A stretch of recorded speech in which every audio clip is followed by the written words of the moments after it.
I'm Pearl Evans, 82 years old, a woman who watched my grandson's wife try to build a kingdom on the ashes of his heart. It's a strange thing to live so long that you see the same old sins dressed up in new clothes. The greed my mother warned me about, the pride the good book speaks of, they don't change. They just get new names. Now they call it ambition, they call it branding, they call it being an influencer. But a wolf is still a wolf, even if it's learned to smile for a camera. My life, for the most part, has been a quiet one, built on the solid rock of faith, family, and the lessons learned from a life tilled with both hardship and grace. My home, the one my late husband Robert and I built with our own four hands, is a testament to that. Every floorboard holds a memory, every quilt on the beds was stitched with prayers. Robert was a pastor, a man whose voice could soothe the most troubled soul and whose heart was as wide as the Mississippi. When he passed on to glory 10 years ago, he left behind a name that people in our community still spoke with reverence. The Evans name meant integrity. It meant help was there if you needed it, and truth would be spoken, whether it was comfortable or not. The jewel of my life, the inheritor of that good name, is my grandson Jamal. His parents, my daughter and her husband, were taken from us too soon in a car accident when he was just a boy of 10. So he came to live with me and Robert. He wasn't just a grandson, he was the son of our old age, the light that filled the quiet corners of our home. I poured all the love I had into that boy, and he grew up to be everything a grandmother could pray for. Kind, gentle, with a smile that could coax the sun from behind the clouds. He had his grandfather's compassionate heart, but he also had a trusting nature that, in this modern world, felt as fragile as spun glass. I remember one summer when Jamal was about 15. A boy in the neighborhood, a troubled kid named Leo, was known for petty theft. One day, Leo stole Jamal's brand new bicycle, the one he'd saved up for all year. When Jamal found out who did it, he didn't go to the police. He went to Leo's house. I was worried sick, but he came back a few hours later without the bike. He told me, "Grandma, Leo's family doesn't have enough to eat. He sold it to buy groceries." Jamal had not only forgiven him, but he'd also given Leo the $20 he had in his pocket. That was my Jamal. His first instinct was always to find the good, to understand the pain behind the mistake. He saw a hungry boy, not a thief. Another time in his 20s, he worked for a construction company run by a man who was always cutting corners. Jamal was a foreman, and he saw how the owner was cheating clients and endangering workers with shoddy materials. He could have just kept his head down and collected his paycheck, but Robert's blood ran in his veins. He quietly documented everything, went to the owner with the proof, and gave him a chance to make it right.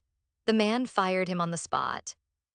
Jamal was out of work for 6 months, but he never once regretted it. "Some things are worth more than a paycheck, Grandma," he'd said, sitting at my kitchen table, stirring sugar into his tea. "A good name is one of them."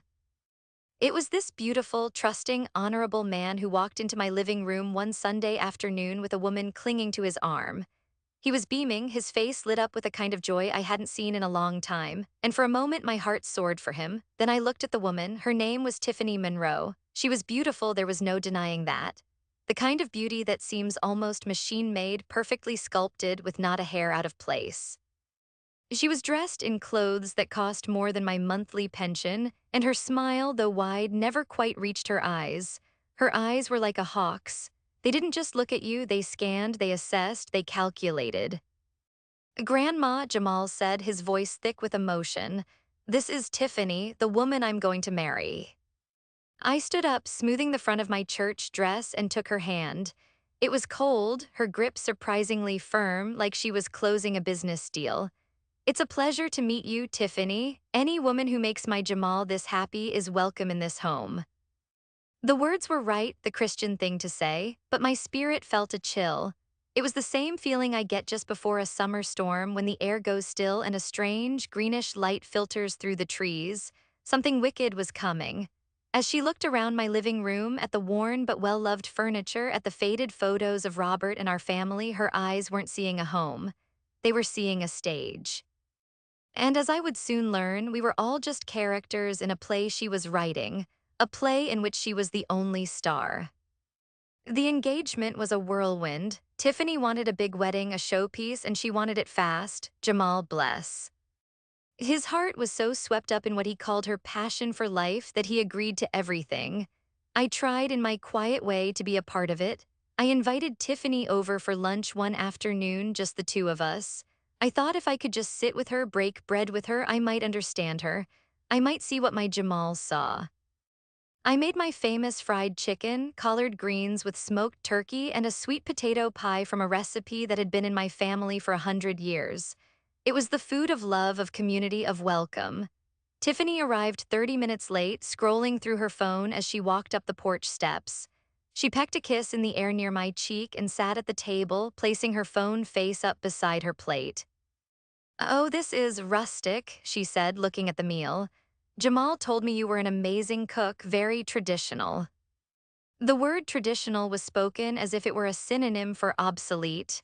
I smiled and said, "It's the food that raised him. I hope you enjoy it." She picked at the chicken with her fork, avoiding getting her perfectly manicured nails greasy. The phone buzzed and lit up every few seconds, and her eyes would dart down to it instantly. She wasn't with me, she was with the ghost in the machine. "I've been looking at venues," she announced, not looking up from her screen. "There's a new place downtown, the Crystal Atrium. It's all glass and steel, very modern. It'll be perfect for the photos." "That sounds grand," I said gently. "Jamal and I always thought he'd get married at our church. His grandfather built the pulpit with his own hands." She finally looked at me, a flicker of genuine emotion showing through the polished facade, annoyance. "A church, Pearl, no offense, but this isn't the 1950s. A wedding is a branding opportunity. We need a backdrop that says success, not potluck dinner." The casual cruelty of the remark stung, but it was the phrase branding opportunity that echoed in my mind. She wasn't planning a marriage, she was launching a product, and the product was herself. A week later, Jamal brought over the guest list. Tiffany had added 100 names to their list, people Jamal had never even heard of. They were local news anchors, city council members, owners of trendy boutiques, and a whole flock of young people she called her fellow creatives, who seemed to make a living by taking pictures of themselves. "She says they're important contacts, Grandma," Jamal explained, seeing the confusion on my face. "For her new business idea, she wants to be a lifestyle consultant." I put on my reading glasses and looked over the list. My side, the Evans family and our church community, was a short column of familiar, beloved names. Her side was a sea of strangers. I saw the name of a man, Marcus Thorne, with the note "must invite" scribbled next to it. I didn't know the name then, but I would come to learn it all too well. The clearest warning sign, the one that broke my heart, came when we were discussing family traditions. In our family, the bride carries a Bible down the aisle that has been passed down for generations. My mother carried it, I carried it, and my daughter carried it. It's wrapped in lace from my own wedding gown, and tucked inside is a handwritten prayer from each woman who held it. It was our way of covering the new marriage in the prayers of the past. I brought it out one evening when Jamal and Tiffany were over. I showed her the delicate, yellowed lace and the worn leather cover.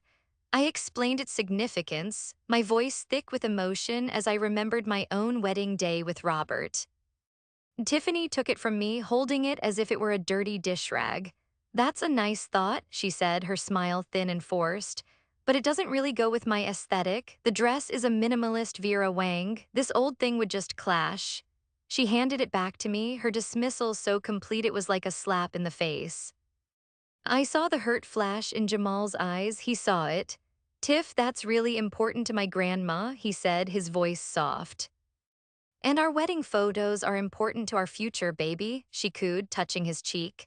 The gesture was meant to look affectionate, but it was a command. He fell silent, he yielded. He chose her fleeting aesthetic over our family's deep-rooted history, and in that moment, watching him back down, I knew he was already lost in her shadow. He was so in love with the woman he thought she was that he couldn't see the woman who was standing right in front of him. I put the Bible back in its cedar box, the lace feeling colder than it ever had before. I closed the lid on more than just a family heirloom that day. I felt like I was closing the lid on the Jamal I had raised. The storm was no longer on the horizon. I could feel the first cold drops of rain on my skin.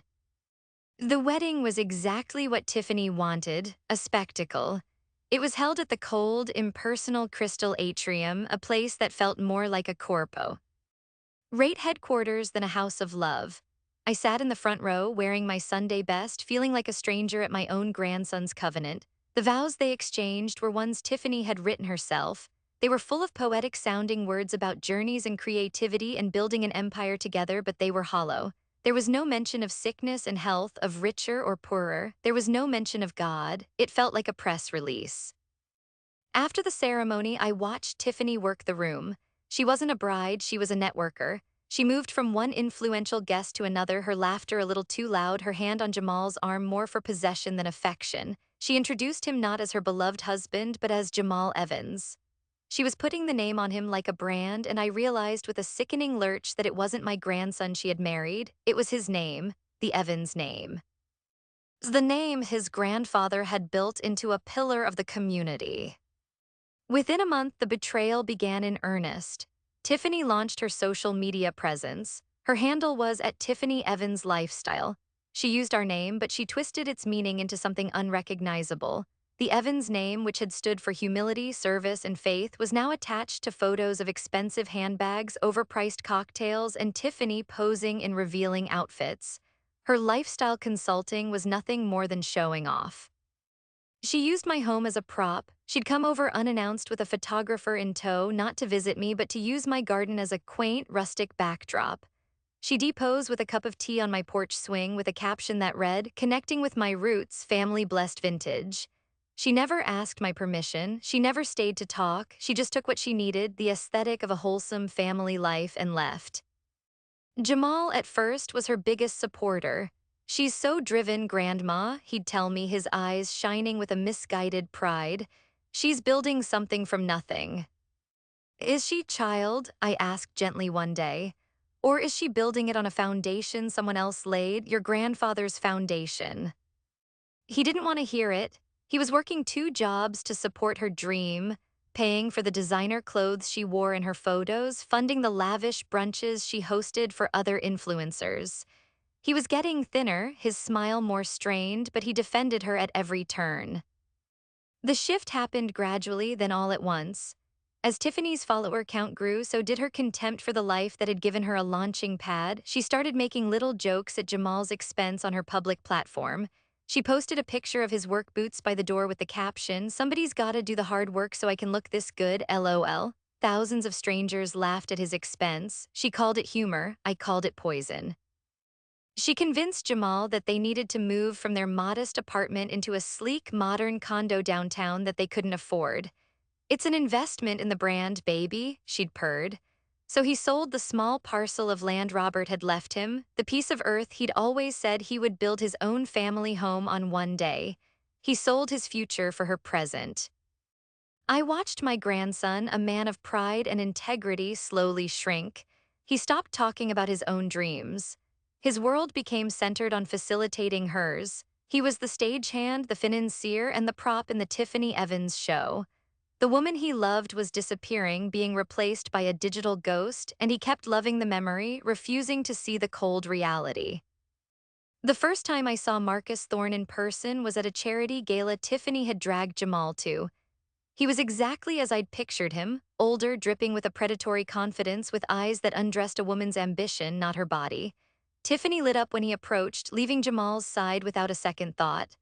I watched from across the room as she laughed at everything he said, touching his arm, her body language a brazen display of flirtation. Jamal stood there holding 2 drinks, looking lost and foolish. That night I prayed longer and harder than I had in years. I prayed for God to open my grandson's eyes. I felt a profound sense of dread, the kind that settles deep in your bones. The wolf was no longer at the door. Tiffany had invited him in and was setting a place for him at my grandson's table. The foundation of their marriage, already built on sand, was about to be washed away by a tide of greed and vanity. The 6 months that followed were a masterclass in cruelty. Tiffany's star was rising in the small pond of our city's social scene, and with every step she took up, she pushed Jamal further down. Her excuse was always the same: it's for the brand. The brand required her to be at every party, every gallery opening, every exclusive event. The brand required her to be seen with people like Marcus Thorne, who had taken her as his protégé. The brand, it seemed, no longer required Jamal. He would tell me about it, his voice hollow, as he sat in my kitchen on the rare nights she was out of town on a business trip. He'd say, "She's networking, Grandma. Marcus is opening doors for her that I never could." "What kind of doors, son?" I'd ask, setting a plate of cornbread in front of him. "And what is she being asked to give up in return to walk through them?" He had no answer. He was a man drowning, and he thought the woman pushing his head under the water was a life raft. The public humiliation came in waves. There was the magazine article in a local lifestyle publication about the city's up-and-coming stars. There was a full-page photo of Tiffany, beautiful and triumphant, with a caption describing her as the creative force behind the Evans lifestyle brand. Jamal was mentioned only once in passing as her supportive husband. He wasn't a partner, he was an accessory. But the moment that shattered him, the memory that I believe will haunt him forever, happened on their second anniversary. He had planned a surprise. He used the last of his savings to book a weekend at a beautiful, quiet inn by a lake, the kind of place they had dreamed of going to before Tiffany decided dreams were less important than appearances. He'd even bought a simple, elegant pearl necklace, a nod to my name, a symbol of something real and precious. He came to my house the day before, practically vibrating with a nervous hope. "I think this will remind her, Grandma," he said, showing me the necklace. "It will remind her of us before all of this." My heart ached for his optimism. I wanted to be wrong. I prayed I was wrong. That evening, he went home to surprise her. He found the condo empty. There was a note on the kitchen counter, not a letter, not even a full page, just a sticky note. It read, "At the Thorn Gala, huge opportunity, don't wait up." He went there. He told me he knew he shouldn't have, but some desperate primal need to reclaim his wife drove him. He got dressed in his best suit and drove to the lavish downtown hotel where Marcus Thorne was hosting his annual corporate ball. He wasn't on the list, of course, but he told the security guard he was Tiffany Evans' husband, and the name still carried enough weight to get him through the door. He found her on the dance floor. She was in a stunning, backless red dress, a dress he'd never seen before, and she was in the arms of Marcus Thorne. They weren't just dancing. It was a lover's embrace, slow, intimate, for all the world to see. As Jamal stood there, frozen in the doorway, the music ended. Marcus leaned in and kissed her, a long, possessive kiss right there in the middle of the dance floor. The crowd of onlookers, their so-called friends and contacts, either pretended not to see or watched with predatory amusement. And as Marcus kissed her, Tiffany's eyes were open. She looked past Marcus's shoulder and saw Jamal standing there. There was no shock in her eyes, no guilt, no regret. There was only a cold, dismissive finality. It was a look that said, "You see, I've won, you are no longer required." Jamal turned and walked away. He didn't make a scene, he didn't shout or cause a disturbance. The dignity his grandfather had taught him was the only thing he had left, and he clung to it. He drove to my house, his face ashen, his eyes empty. He walked in, sank onto my sofa, and broke.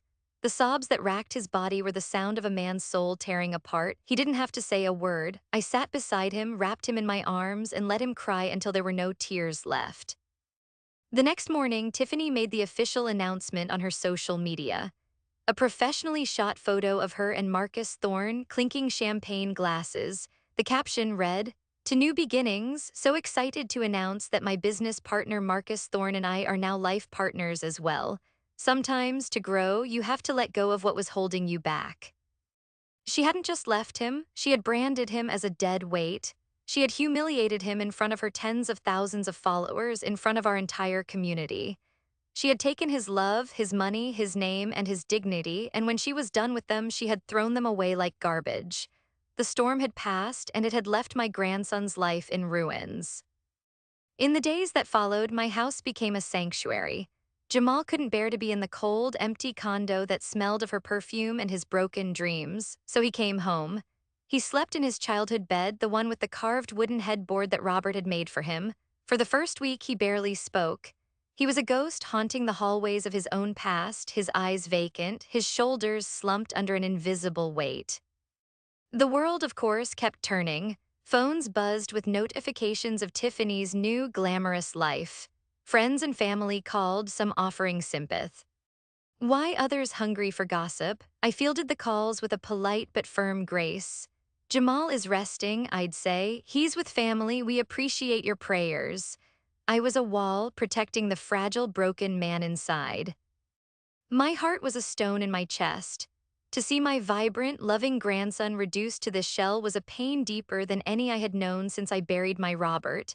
This was a different kind of death. It was the death of a spirit. I saw the way he'd flinch when his phone buzzed.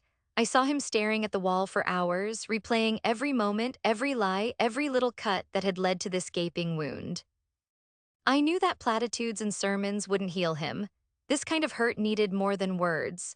It needed time and it needed love and action. So I cooked. I filled the house with the aromas of his childhood, baking bread, simmering stew, frying bacon in the morning. I was trying to lure his spirit back home, back to a place of safety and nourishment. I would set a plate in front of him and sit with him in silence if he didn't want to talk. Just being there, a steady presence, letting him know he was not alone in the wreckage. One afternoon, about 2 weeks in, I found him in the garage, staring at a dusty set of his grandfather's old woodworking tools. Robert had been a master craftsman. He could turn a rough piece of timber into something beautiful and useful.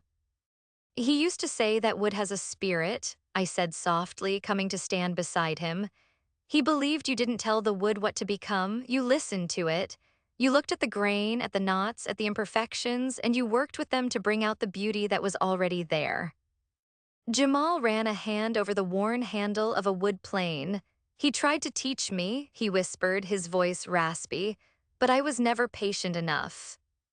Patience is a lesson hard one, I said, and sometimes you don't learn it until life sands you down to the raw grain. I let the metaphor hang in the air. He understood. He was being sanded down, and it was painful, but it was also revealing what was underneath. That evening, I made a decision. I was 82 years old. My needs were simple. The money Robert and I had saved, the nest egg we had so carefully built, wasn't for me anymore. It was for the future, and my grandson's future was lying in ruins. I sat him down at the kitchen table, the same table where he'd done his homework as a boy, the same table where he'd told me he was getting fired for doing the right thing. I slid my old bank passbook across the table to him. He looked at it, then at me, confused. "Grandma, what's this?" "That is your beginning," I told him, my voice steady. "It's not a fortune, but it's enough. It's the fruit of a lifetime of hard work and careful saving. Your grandfather and I, we didn't build our house on sand. We built it on rock. That money is from that rock. I want you to take it and build something for yourself, something real, something with your own two hands, not for a brand, not for a picture, but for you. Build a life that has a foundation so strong that no storm can ever wash it away again." Tears welled in his eyes, but this time they were different. They weren't tears of humiliation, they were tears of gratitude, of a dawning hope. "Grandma, I can't, that's your money." "The best thing money can do is plant a seed in good soil," I said, putting my wrinkled hand over his. "And you, Jamal Evans, are the best soil I know. You have your grandfather's hands and your own good heart. That's a better combination than any business plan." That conversation was the turning point. It wasn't just about the money, it was about belief. In a world that had told him he was worthless, I was telling him he was priceless. I was making a bet on him, not with words, but with the tangible proof of my life's work. The next morning, for the first time in weeks, I saw a flicker of the old Jamal in his eyes. He went out into the garage, picked up one of his grandfather's old tools, and began to clean away the dust. The healing had begun. The next 3 years were a quiet testament to the power of resilience. Jamal did not try to build an empire overnight. He started small, the way his grandfather had taught him. He took the seed money I gave him and his grandfather's old tools and converted our garage into a proper workshop. The sounds of sawing and sanding replaced the heavy silence that had filled the house. It was the sound of a man rebuilding himself, one piece of wood at a time. He started a small business he called Evans Heritage Woodworks. He didn't chase trends or mass production. He specialized in restoring old, damaged furniture and creating custom pieces built to last for generations. His first clients were members of our church, people who remembered Robert's craftsmanship and wanted to give his grandson a chance. They brought him wobbly chairs, scarred tables, and broken family heirlooms. And Jamal, with a patience he had knee. Possessed as a boy, brought them back to life. His slogan was simple: restoring what matters. It was about more than just wood, it was his own story. Word spread not through flashy social media posts, but through the quiet, powerful network of a community built on trust. People saw the quality of his work, they felt the integrity behind it, and the business grew steady and strong. He was covered in sawdust instead of designer clothes, and I had never seen him look more handsome or more at peace. He wasn't just building furniture, he was rebuilding his own self-respect. He eventually hired two young men from the neighborhood, kids who were heading down the wrong path, just like Leo all those years ago. He taught them a skill, gave them a purpose, and treated them with a respect they had never known. He was becoming a pillar of the community in his own right, not by seeking the spotlight, but by creating a space of warmth and purpose in its shade. He also found love again, a love as quiet and sturdy as the oak he favored. Her name was Sarah, a schoolteacher he met at a church fundraiser. She was kind and funny, with eyes that smiled right along with her mouth. She loved him for the man he was, sawdust and all. When he brought her to my house for the first time, she walked in, looked at the photos on the mantelpiece, and said, "You have your grandfather's kind eyes." She saw his heritage not as a brand, but as a blessing. When they married a year later, it was in the little church where I had married Robert, and she carried my family Bible down the aisle. Watching them say their vows, I wept tears of pure, unadulterated joy. Meanwhile, whispers of Tiffany's life would occasionally reach me like distant, discordant music. Her life with Marcus Thorne was as flashy and hollow as I had imagined. For a year or two, her social media was a constant stream of exotic vacations, private jets, and red carpet events, but there was a frantic quality to it. The joy looked staged, the laughter forced. Marcus Thorne was not a man who built partners, he collected trophies, and trophies, by their nature, are meant to be replaced. The first crack appeared when Marcus's company came under federal investigation for financial fraud. The headlines were salacious. The money pipeline that funded Tiffany's lifestyle suddenly ran dry. The fawning friends and contacts disappeared overnight.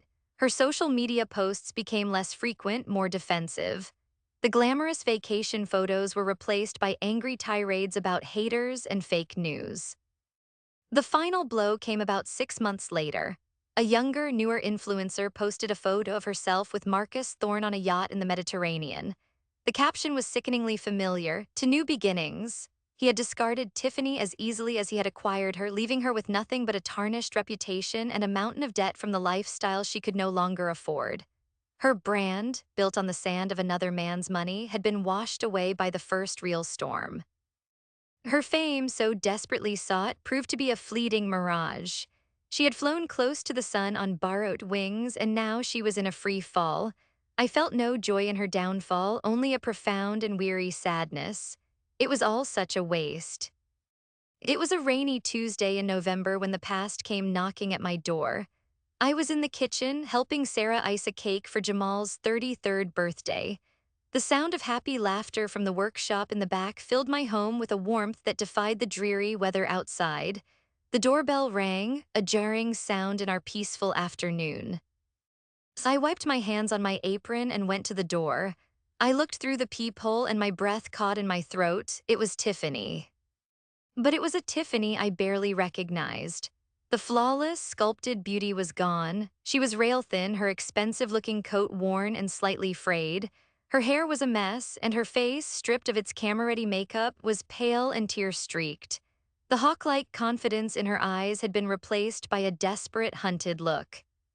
I took a deep breath, said a silent prayer for strength, and opened the door. She flinched, as if expecting me to slam it in her face. "Pearl," she whispered, her voice cracking, can I come in?" I am a Christian woman. My first instinct is to offer shelter from the storm, but I am also a grandmother, a lioness who has seen the scars this woman left on my cub. I looked past her to the street where a taxi was waiting, its meter running. She couldn't even afford her own car. "What do you want, Tiffany?" I asked, my voice not unkind but firm. I did not step aside to let her in. I made a mistake," she stammered, tears beginning to flow freely now. "A terrible, terrible mistake. Marcus, he took everything. He was a monster. I was so stupid, so blind." She was playing the victim, the role she had assigned to my grandson. I remained silent, letting her words in the damp air between us. I miss him, she cried, her voice rising with a rehearsed hysteria.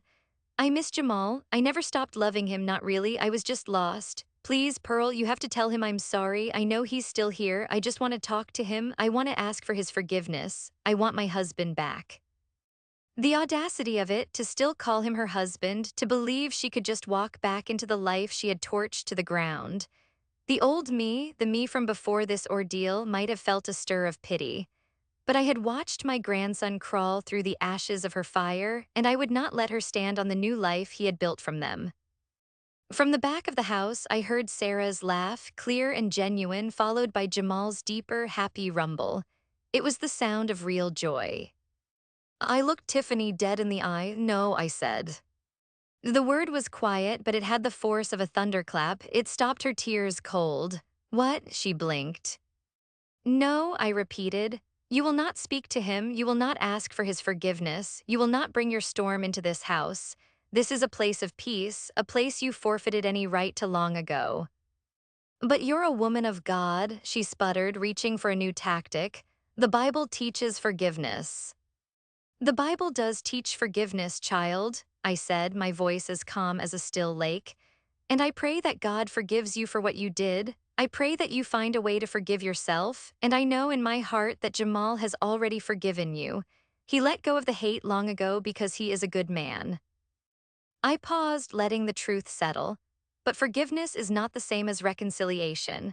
Forgiveness is between you and God and you and your own soul. It does not mean you get to open a door you slammed shut. It does not mean you get to walk back onto holy ground after you desecrated it. Jamal is happy now. He is healed. He is loved, truly loved. And my sacred duty as the woman who raised him is to protect that peace. You are not welcome here, Tiffany.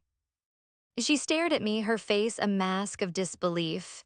She had expected tears or anger or perhaps a weakness she could exploit. She was not prepared for this calm, unshakable strength. She was not prepared for a closed door. For the first time, she looked truly defeated. The fight went out of her eyes, leaving behind only an empty, cavernous despair.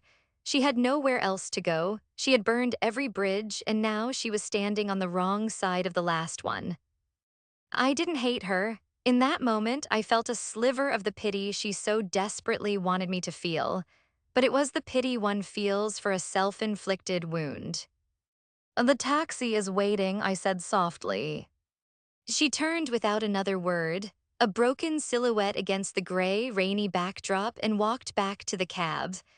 I watched until it pulled away from the curb and disappeared around the corner. Then I closed my door, turned the lock, and leaned against the solid wood. The sound of it clicking into place was the most satisfying sound I had ever heard. It was the sound of safety, the sound of victory, not a loud, triumphant victory, but a quiet, profound one. I had protected my family. I had protected my grandson's joy. The foundation was secure. The storm could rage outside, but in this house there was only peace. I learned something in my 82 years. There are two ways to build a life. You can build it fast and flashy like a house of cards. It looks impressive from a distance, catches every eye, but the first strong wind will bring it all down to nothing. Or you can build it slow on a deep foundation. You lay stone upon stone with love and integrity and patience. It doesn't draw a crowd, it's not a spectacle, but it will stand through any storm. It will become a shelter for the ones you love. Tiffany tried to build a mansion on sand, and my Jamal, he learned to build his house upon the rock. And that has made all the difference.